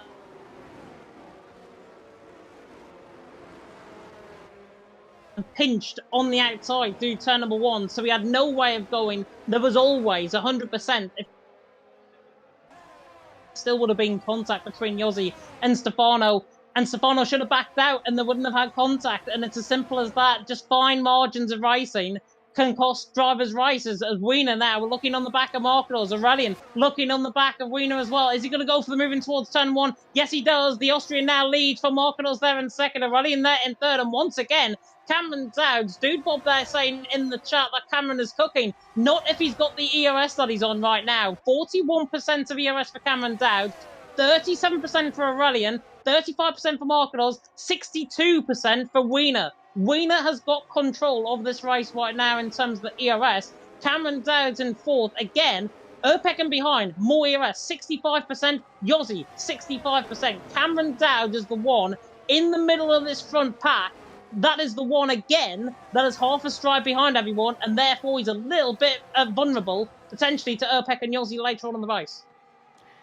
Yes, I think they just got to think about their tactics a bit more, and that is why I think having an engineer is even more crucial, because they'll know what to do at this stage, but they're probably telling their driver to do the opposite to what the other driver is doing, which sometimes is not helpful, because you got to think ahead, you got to plan ahead at these later stages of the race, because that's what could help you either win or even lose your race win. And it's between those top 3 in order to do so as well. They are playing mind games, these 3 drivers. Cameron Dowles, I think, is the one who's playing it safe out of anybody, because he could hope that the top 3 could make contact, but that would mean a lot of trips to the stewards, so we do not want that at this moment in time as well. Make sure you leave the stream a like and comment down below if you liked it. Hit that notification bell if you are new, and also follow us on Twitter and Instagram at Premier Sim GL, where you keep up to date on all the latest news PSGL-wise. Wednesday, by the way, the next round of PCF1, round number 2, another mystery race, so the drivers won't know until they get in the lobby what track it is. And I absolutely love that PSGL is implementing that this year for PCF1. And I can't wait to find out what track it's going to be. Imagine if it's Monaco, James. You've said it now. I was going to say, imagine if it's Monaco as well. It could well be. It could be any track, of course, that isn't on the PCF1 calendar. And not Bahrain, because it was in F1 Esports. Yeah, not Bahrain either, which is obviously a shame. Obviously, they're not following the same calendar as what the PS guys and what the console guys are here in PSGL. But Wiener leading the way. Marcos there in second. Aurelian there in third. I'm going to hang my neck quite literally out on the line right now by saying Marcos is the one that's going to win this race. He's there in second. He's got an element of control now over Wiener. Wiener's got more ERS than him, and he can certainly fight that, but Marcos has got more speed down the straight, and that is noticeable around a track like this, where there is more straight than there is corners in terms of kilometres. So, Marcos there in second, going to look on the back of Wiener. Racing Kirby, by the way, has just donated £1.25. I'm sure that is spare pocket money over from Christmas. Thank you so much, Racing Kirby. Really, really appreciate that. And hopefully it will go towards the best that we can give you here in PSGL. And he's also added to that Here's for Jess and James for brilliant company. Enjoy a coffee on me. £1.25, I don't think you'll get us many coffees, Jess. And I don't like coffee. but I don't either. But it can help towards making PSGL even bigger and better in terms of league racing. So the more money, the better. So thank you very much indeed. Every little helps, of course, for this league as we're about to start lap 30 of 33. And donations just popped up on my screen, so it's a little bit of a delay down on the YouTube side of things on OBS because I have the live integration thing. So thank you for pointing that out, James, before I did. I was so enthralled with all the action. Volakongan and Yossi hang about, but however, in towards turn number 1. Almost a bit of a bump between, I think, one of the Alpines, that was Yossi, and Ryan's in this as well, who could get P6 on all of this. If these two have a little bit of a squabble in towards turn number 4, doesn't look like it though. They both shut the door, and all looks like Yossi almost made a bit of a mistake there. As you follow, Conga could get past in towards turn number 5 and 6. No, he does not. He sticks behind yellow flag. That was one that hats off to Stefano, I think. No, it wasn't Stefano. It was Ryder. That's having an awful race so far. Let's hope that he can repay that later on. Maybe he can try and go for fastest lap, just to have a little bit of glory. I'm just having a look at Rotterdam, actually. He's slowing down the straight. I'm not sure if he's got an issue, potentially, Rotterdam. He certainly has. He's not run out of fuel, has he? He hasn't run out of fuel. I think it's throttle input. Either this or he's going to have a battle with Stefano, and I think it might be the latter rather than the former. Yeah, he's going full throttle. He's going full throttle now. He's going full throttle. I thought he was going half throttle down the straights, and I thought it was a pedal issue. He wants to have some fun. Aurelian. Here comes Aurelian on the back of Marcos, though, for the race lead. It could be 3 wide and towards turn 1. Wiener's going to block the way for Aurelian. Marcos around the outside is going to take full advantage. The German through on the Austrian gets the job done. And Aurelian's going to sweep around the outside of turn number 3 as well. The Frenchman trying to get in there on the back of Wiener. But Wiener there hangs firm, hangs tough, and hangs on to second position. Marcos there still leading. Wiener in second, Aurelian there in third. Cameron Dowd once again.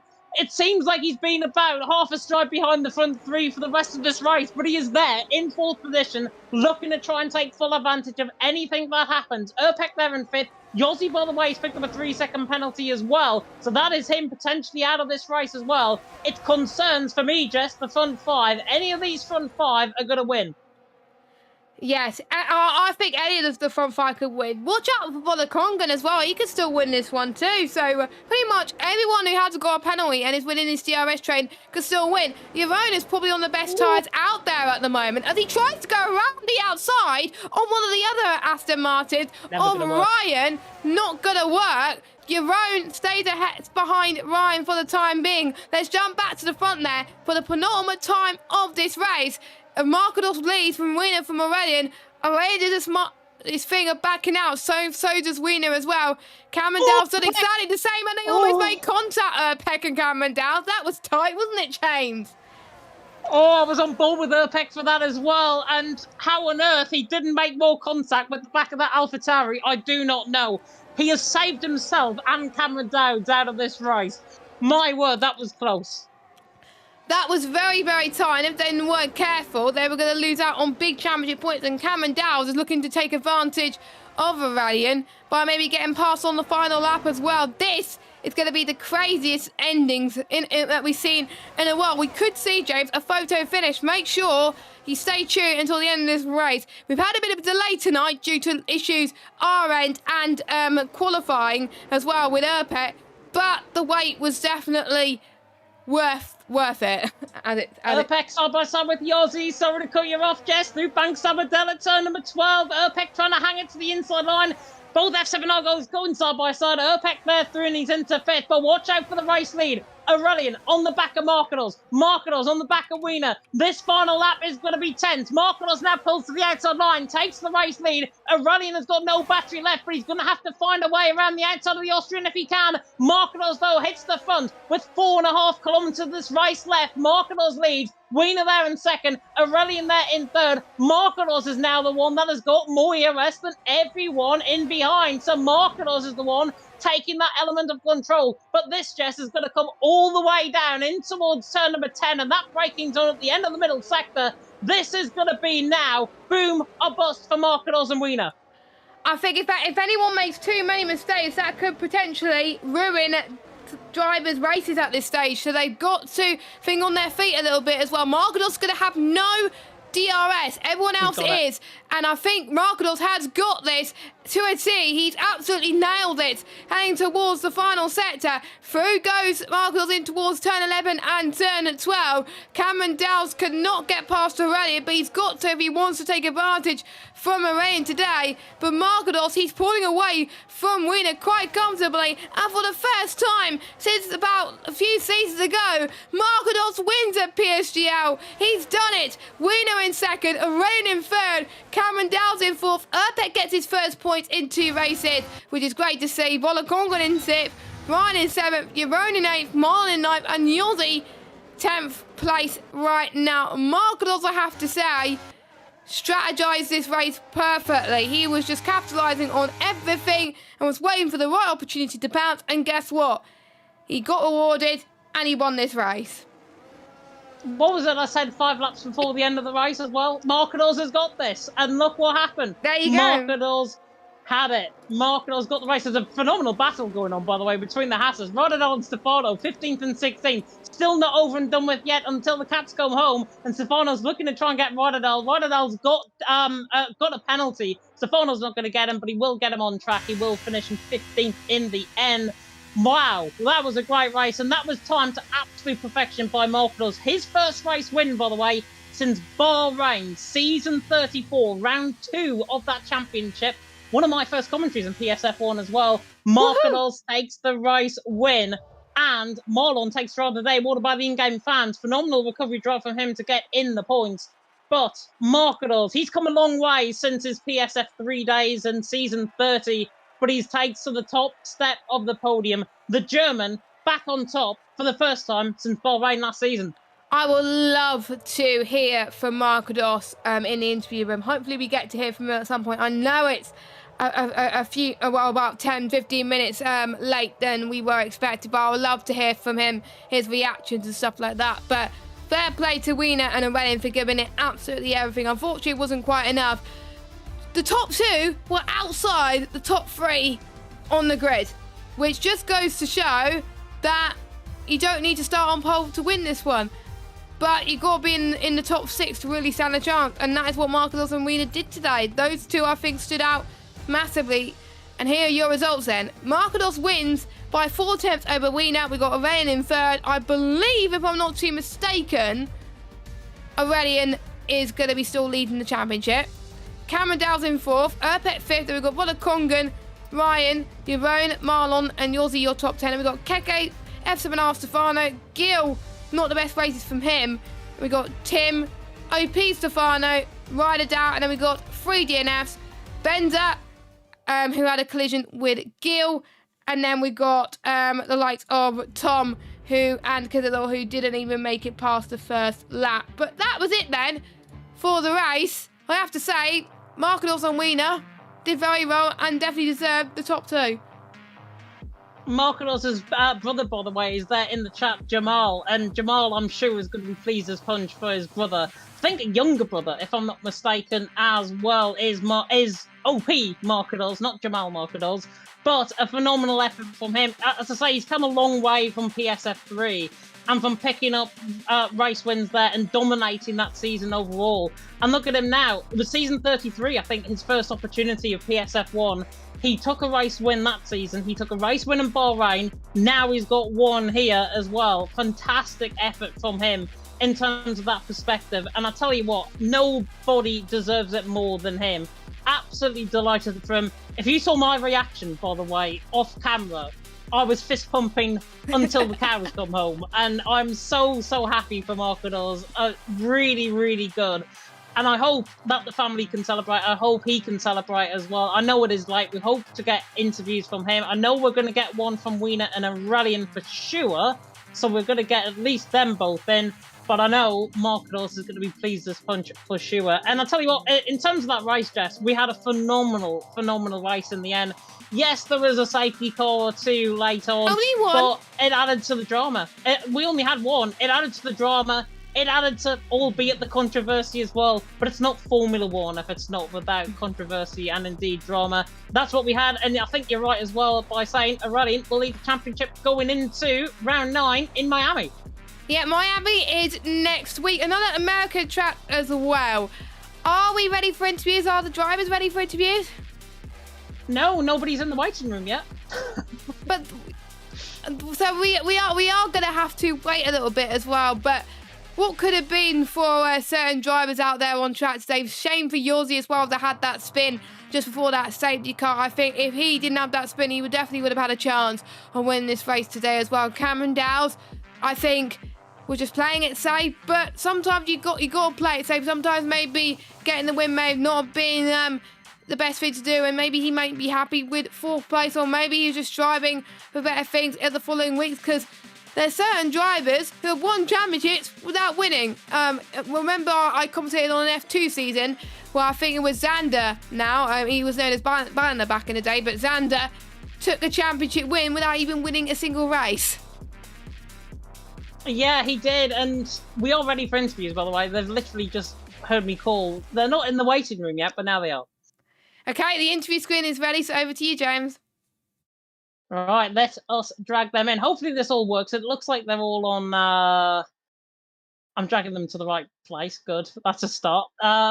We will speak to the man who, of course, finished in P1 very shortly indeed. Wiener was on PlayStation, so we might have to go to the waiting room for that. But we can speak to the man in the end who finished in P1. It's OP Markadors, and Markadors out on top for the first time since season 34. Bahrain, my God, it's been a long wait. Can he hear us, though? Markadors, hello? Is he on PlayStation as well? If he's on PlayStation, we might have to go into the waiting room for these. Markadors! Unless he's going to have a pair of headphones, or his brother is there in the bedroom, absolutely fist pumping him until the cows come home. No, it doesn't seem like Markadors is here, which is weird because I'm sure he is here. I'm sure he's trying to rant and rave at us. Should we drag into the waiting room and try it there? Should we try and speak to Wiener in the waiting room whilst we try and get Markadors back? We can do. Yeah, let's drag us in into the waiting room and conduct the interview. It might just be that we have to conduct the interview. Oh, he didn't drag me, James. Everyone's done in their own accord, so it's all good. We can try, because Markadors is here. We can try Markadors again. Is he here? Hello. Yeah. Woo! Sorry. Now we can hear him. He probably didn't hear what I said first time around, but Markadors, it has been a while. Season 34, Bahrain, your last race win here in PSF1. Congratulations on the race win. Talk us through it, because you had to work for that. Yeah. It's incredible for me. I'm full with adrenaline. So yeah. The race was so intense. 33 laps over, and yeah. In the end, it was a perfect tactical move from me. Heartbreak for Wiener, but yeah. At the end, it's the win for me, and yeah, my race pace was the win really, for really you, good. and you. Yeah. Oh, sorry, I lagged in there. Okay.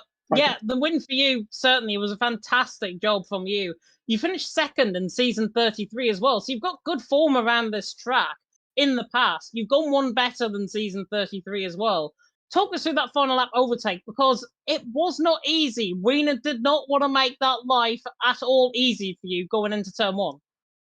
Yeah, I knew that I was in front, so yeah, I hadn't a red arrow to my side, so yeah, I was clear into turn 1. But yeah, in the last sector from lap 32, I does the tactical move and got the DRS from Wiener, and then I overtook him again. So yeah, it was the plan. The plan could be also really, really shit, I would say. But yeah, at the end, it's P1. I'm really happy that my race pace was again really, really good. So yeah, that's nice.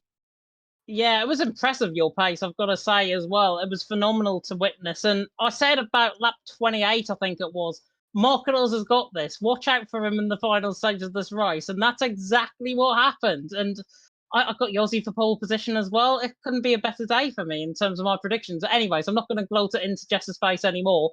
But you had to work for that. And again, it was just a phenomenal drive. Your brother in the chat, I've seen him there. He must be proud as punch right now. I think so, yeah. But he support me a lot. So it's the Marcados family against the Cameron family. So nah. Yeah. But with your predictions, James, 2024 is your year. I feel it. Hey! 2024 is the year I'm going to start putting the lottery on, I think. Yeah. Right. That is all from me, though. Jess, any questions? If she's here. First of all, James, can you give me the lottery numbers for Saturday, please? I can try. But anyway, congratulations, Marcador, on the victory. I'm so happy for you to get your first wins in season 34. Miami next week, another American track. What are your thoughts on it?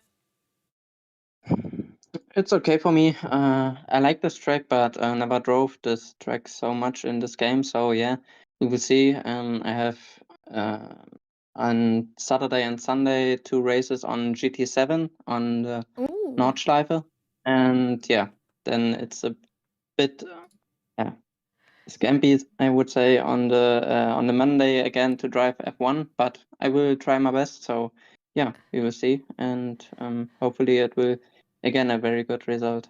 I don't know how people do it to get used to driving from one simulator to another. Fair play to you, Marcos. That's all my questions, James. That is all from me as well. Jamal Marcados, by the way, in the chat is saying very proud. So you are very, very much loved in the Marcados family right now. I'm sure loved by Cameron's dad as well. But congratulations on your race win. Go and enjoy your evening. Thanks, James. Thanks, Jess, for commentating also. Bye-bye. Thank you. Well done.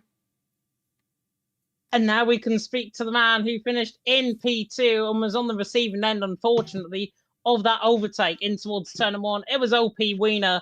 And Wiener, the first thing I have to say, so close, but yet so far. Yeah, of course, man. I didn't even notice that he braked on the almost penultimate corner because I thought that he had a gap enough to Aurelian, so I just wanted to be close to him. But in the end, fair play to Marketos, of course, because he did a very, very, very good move on the last lap. So fair play to him. Yeah, and it was a move that you didn't want to make easy by any stretch of the imagination. You had him completely on that curb coming in towards turn number 1. And it's testament, I think, to your driving as well, because that could have easily ended up in contact. You gave him that fair space. Obviously, Yeah. P2 is probably not where you want to be at the end of that race, but was still your best result of the season by an absolute mile. Yeah, of course, but in Austria it didn't work, sadly. On the last lap I got spun around. I spun by myself, but yeah, Monza was unlucky in qualifying. I crashed in the Ascari chicane. Yeah, Singapore was just pain. But yeah, I'm happy to be on the podium on P2. So yeah, I'm happy overall. Happy with my race pace. Quali pace could have been a little bit better, but yeah, I'm happy. Your results this season, I'm just going to run through them just for the benefit of the stream and for the benefit of thinking, oh God, he's going to go through these results. Japan 13th, Austria 10th, Monza 6th, last week, 2 weeks ago in Singapore 18th, and now you're second in Spain off the back of 2024. What I'm now going to say is 2024 going to be your year? Yeah, maybe. I just think that if everything is working together, I think I can fight for wins in every week to get my luck back. So yeah, that's the plan for 2024. Win races and have fun. Have fun more than run races. I think fun is probably the first thing you've got on your list, and the first thing that these drivers think about as well, deep down. That is all from me though for Wiener's questions. Jess, over to you. I'll ask the same question. The last few rounds coming up, Miami next, then it's Silverstone and then Bahrain. Do you think you could still get a race victory perhaps? And what are your thoughts on the track next week in Miami? Well, I'm honest with you, I didn't even drive a single lap on Miami this game. I kept from the last game I did like 10 laps of TT, but I think if I can practice, I think the pace will be there. So I'm not too bothered.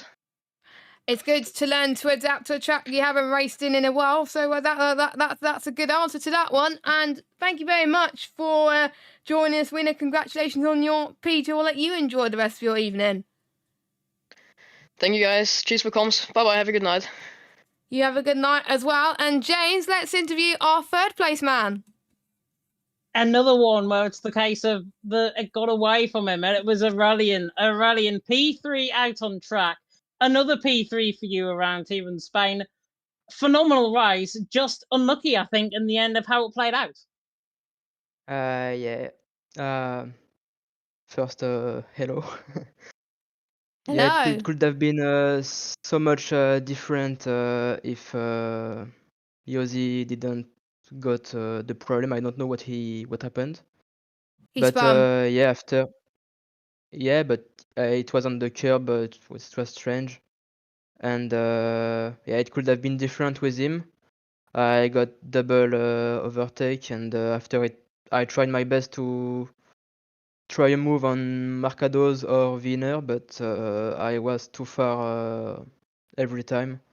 So I stay P3. It's still better than the P5 I did the whole season, so I will take that.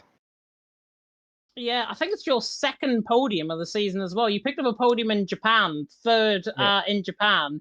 I believe, judging by our quick calculations in terms of the stream, and this is by all means provisional, you are still championship leader going into Miami. So with that in mind, final 3 races of the season and how you saw last season plan out as well with Marcados and the likes, what is your plan going into the final 3 races of the season? Is it just remain consistent? Yeah. The goal is to stay consistent, score maximum points as possible, and we will see at the end what happened. You nicked my question. Yeah. I was going to ask exactly the same thing. I have to try and think of getting something else in rather than just the normal questions that I normally ask. Yeah, I don't have any more now, James. Thanks. Yeah. But yeah, all intents and purposes, fantastic result of rally, and congratulations on that P3. Phenomenal result again. Hopefully the consistency keeps up as well. Hopefully we might get to see you by the end of the season as championship winner. Who knows? Go and enjoy your evening. Thank you. Good evening. And can you have a good evening as well? We may as well. Hold on. I need to try and find the commentary box. We need to get back into our commentary box, I think, because otherwise we'll mess up my cameras. So, yes, that was a pretty much intense race, a different race winner, and some clean battles throughout. Yeah, clean battles throughout. Obviously, there was incidents with the likes of Benza and Gilles and Marlon. I'm sure we got caught in a few as well. Those will be reported. Those will be investigated by the stewards. It doesn't take anything away from the final 2 laps of the race, though. Marcados, Aurelian, Wiener, all giving their all in the heat of battle and in the heat of war, quite essentially. In terms of that battle, Marcados getting that move done down in towards turn number 1. If Aurelian got a better run at the final corner, I think he could have got second. I think Wiener would have been the one struggling towards the end of the race. But Marcados comes out on top. He closes the gap, I think, now to 2 points between Aurelian and himself. So, going to be interesting. Didn't see who got the fastest lap either. I don't think it was either of them. So, going into the final 3 rounds of the season, Miami next week, both of them saying it could be a potentially weaker track for them. It's going to make it all the more interesting, and it just comes to highlight, I think, Jess, consistency this season. We spoke about it last season as well. Consistency in PSF1 is absolutely key, especially when the results are not going your way. Yeah, definitely. So we got to watch out for the final few races because the championship is getting even closer. It was close last season, and we saw how that ended as well in season 34. How's that going to end in season 35 remains to be seen. Make sure you join us next week. But we still got more races at PSGL. I believe we've got GT7 on this week as well. Like I was saying earlier, we've got PCF1 at the Mystery Grand Prix because we don't know what it's going to be yet. Thursday, the PCF2 to F5 tiers will be streamed as they take on Miami. And then we'll be back with us next Monday at 8 p.m. UK time for Miami and PSF1. And we've got PSF2 on at 8 p.m. with Evan and Timon. But for myself and James, have a good evening. Make sure you check out our sponsors, GT Omega, for one final time. 5% off all GT Omega products by using the code PSGL at checkout or click the link in the description. Follow us on all our social medias. Follow us on the PSGL social medias where you can keep up to date with all information. But we will let you enjoy the rest of your evening. Thank you for bearing with us with delays, both with us technically and also the lobbies. But it was worth the wait in the end. For myself and James, we'll see you next week in Miami. Have a good one and goodbye.